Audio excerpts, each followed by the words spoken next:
Been about a month since I made the last video. I was going to make one about lots of novels I've read recently, but I've suddenly been tagged by Old Blues Chapter and Verse to do this last book, That You tagged, which there are 10 questions. And they're kind of interesting, and it helps me frame what I'm going to say. So I'm going to do that. I'm not and I'm going to put his tag in the thing about, and the originator's tag. I'm not going to tag anyone particularly because I feel it's a bit of a burden if you don't fancy doing it. But if you do fancy doing it, I'm kind of tagging you that way, as it were. Okay, so the first one is the last book I didn't finish. This is The Mind and Cosmos by Thomas Nagel, and the subtitle is Why the Materialist Neo-Darwinian Concept of Nature is Almost Certainly False, which is a position I agree with. I haven't finished it about 3 times, and I only get to about 31. It is written in an oddly elusive style that I find difficult to compute, and so I spend my time trying to take it in, putting it aside, and then it just doesn't get picked up and doesn't get finished. Basically, he's too clever for me. I see the problem as mine, not as his. I mean, it's a very often cited book, and he's a very often cited man in the sort of materialist transcendent debate. But anyway, I mean, I will finish it, but I haven't. Now, the last book I reread, that is On Being Blue, a philosophical inquiry by William H. Gass, who's one of my favourite writers. Now, in a sense, this could have been the book before, because I'm rereading it because I enjoy it so much. But because I read it so slowly, because I enjoy it so much, I haven't actually finished it once. So I'm not rereading something I finished. I'm just rereading because I keep starting at the beginning, because it's just a joy to read. And then I put it down a bit like the other one, but for different reasons. And then I kind of go, oh, actually, I need to finish that. But I just start rereading at the beginning. But it is absolutely extraordinary. He is unique and funny and profound and original, and I'll just quickly read the beginning, actually. Blue pencils, blue noses, blue movies, laws, blue legs and stockings, the language of birds, bees and flowers as sung by longshoremen, that lead-like look that skin has when affected by cold. That's lovely. Contusion, sickness, fear, the rotten rum or gin they call blue ruin, and the blue devils of its delirium, Russian cats and oysters, a withheld or imprisoned breath, the blue they say that diamonds have, deep holes in the ocean, and the blazers which English athletes earn that gentlemen may wear, afflictions of the spirit, dumps, motes. Mondays, all that's dismal, low down and gloomy, Nova Scotians, cyanosis, hair-rinse, bluing, bleach, the rare blue dahlia like that blue moon shrewd things happened only once in, or the call for trumps in whist. But who remembers whist, or what the depth of the unplayed game is like? And correspondingly the flag, Blue Peter, which is our signal for getting underway, a swift pitch, Confederate money, the shaded slopes of clouds and mountains, and so the constantly increasing absentness of heaven. Ins Blaug Heinen, the Germans say. Consequently, the colour of everything that's empty, blue bottles, bank accounts and compliments, for instance, or when the skies turn turtle, the blue-green bleat of ocean, both the same, and when in hell, its neatly landscaped rows of concrete huts and gas blue flames, social registers, examination booklets, blue bloods, balls and bonnets, beards, coats, collars, chips and cheese, and it goes on and on and on. I mean, it stops about there, and then we get on to other things. But just, what a joy. The last book you bought, The Overstory, Richard Powers. Now, I'm slightly cheating here because I actually didn't buy it. But it's the last book I got because it was given to me by the literary editor TLS for reasons that I can't go into right now. I'm not reviewing it. I've only read one Richard Powers book, In the Time of Our Singing, which I love deeply. This is extraordinary. It's about trees, and it's about trees in a way that, I mean, I love trees, but it's about trees in a way that make me love trees even more. It's interesting. It's about a set of characters that get introduced in kind of independent short stories, and then they, to a certain degree, come together in the middle, and then they slightly disperse at the end. But actually, the most important part of this is the trees. But it would wrong to say the trees are characters. They're not. They are just trees. The latest science has discussed the idea that trees communicate to each other, that there is a kind of extraordinary bond between trees. But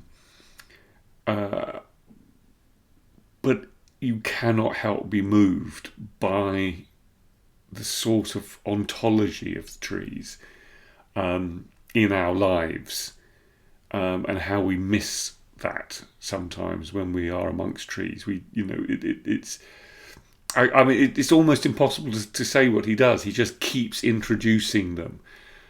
He's a great lister as well, like William H. Gass, and the listing of the names of the growth of the product of trees. It's just deeply moving. What can I say? I highly recommend it. The last book you said you read but didn't. Now, I'm guilty of doing this a lot. I'm even guiltier of criticising books that I haven't read, pretending I've read them. But I suppose most of the time, because I occasionally go to literary gatherings, I probably spend more time nodding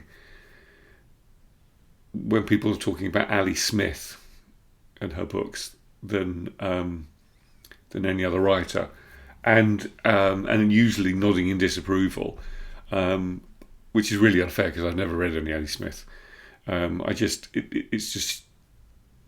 She's just become this kind of avatar now for what goes for experimental and innovative fiction, and my understanding it isn't that experimental and innovative, and so in a sense I've rather accreted a negative view of her through people who have negative views of her, and pass it off as my own. So it's despicable. Really is, but that's what I do. The last book you wrote in the margins of. Now, I don't write in the margins of. What I do is I fold in the bottom of the book like that, if you can see, and that tells me that there's something on that page that I want to go back to. Often I go back to, and I basically think I can't find what it was that so drew me to that page that I've folded in that thing. This book, Maps of Meaning, Jordan B. Peterson. Now, I know Jordan B. Peterson is an internet phenomenon at the moment, particularly because of his new book, 12 Rules for Life, The Antidote to Chaos. This is something entirely different. This is his massive, exhaustive, thrilling work about myth, and especially myth in religious texts. It took him 13 years to write, and whatever one thinks, and there are very good reasons to think many things about Jordan Peterson at the moment, the one thing not to think is that this piece of work is not an extraordinary work of scholarship, and it is fascinating if you're interested in the stories we tell ourselves the fantasies we live in, and how we have constructed society through stories. Absolutely extraordinary. The last book you had signed, this was on Thursday night, Will Eve's Murmur. This is a reimagined episodic account of Alan Turing's life, and it is beautiful, complex, evocative. It talks about some really deeply emotional moments in Turing's life, and then in informally quite subtle but quite complex ways talks about where we are in our world that has some has had some impact from of the way Turing thought. It's a very, very beautiful and hard-won vision of the mind of Turing. Although he actually even transposes the name to someone else, so it's a sort of, what could you say? It's a sort of impressionistic, refracted, episodic, minimalist biography of Alan Turing. So that's the last book you lost. I lose a lot of books, or rather, I can't find many books. But the other day, my daughter wanted to read a book in French, and I probably have some, but I knew that I had Albert Camus' L'Étranger somewhere in French, and that actually is written in quite simple sentences. She's only 14, but I couldn't find it, and I looked everywhere quite hard and thoroughly. So it is lost. So that is the last book I lost. The last book you had to replace, which is kind of an odd one, but actually there was one. This is Gaudy Bauble by Isabel Weidner, which I might have spoken about, and she's certainly reading on one of my on my Republic of Consciousness YouTube channel.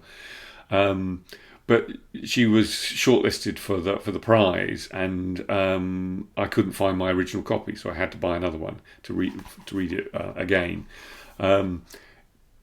This is the most nuts book that I've ever read.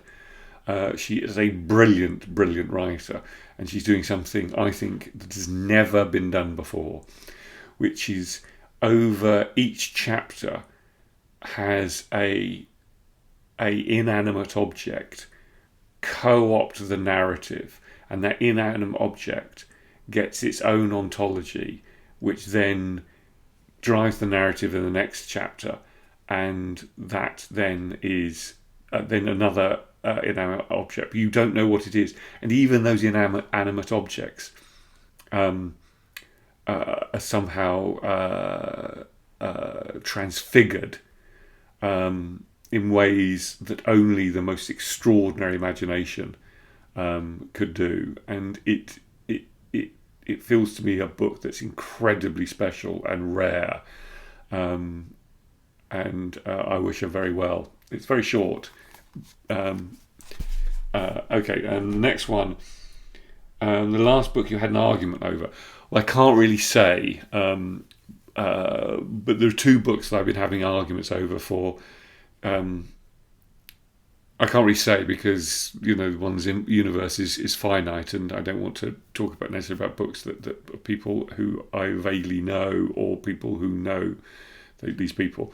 But there are two books that I've been having arguments over for about 6 months, and one is a book where I just find the translation to be so imperfect, so full of wrong notes, and so full of clunky writing that the essence of the book is just dispelled because the translation, and people love this book, and I don't know whether they've just they're rather generously buying into the first person narrative, and therefore, and because the character isn't a writer, just allowing for that. But it just seems to me that you can't have writing that feels like, it doesn't feel like undergraduate writing. It feels worse than that. And yeah, and so I don't get it. I mean, sometimes I think it must be a blind spot on my part, or everyone else has got a blind spot or whatever. I think, quite frankly, it is everyone else has a blind spot. But anyway, and the other one is a book of short stories, which I feel are sort of lifeless and lifeless and sort of modish, and yeah, and people have got really excited about them, and I feel that they don't do anything particularly exciting, and yeah, and so people just go, it's a he, so people don't think I'm talking about someone else. They're somehow these extraordinary pieces of short stories. I just don't get it. And I don't think it's me. And the last book you couldn't get hold of. Well, I think these days you can get hold of any book, and so I've been racking my brains. But the fact that that I can get first editions from the 1940s on eBay. Well, I used to be able to, but I can't anymore. They've got too expensive. You can buy print on demand books. There are secondhand bookshops. Blah blah blah. So I've got nothing. I think I have every book that I want and more, and that's it. Thank you very much.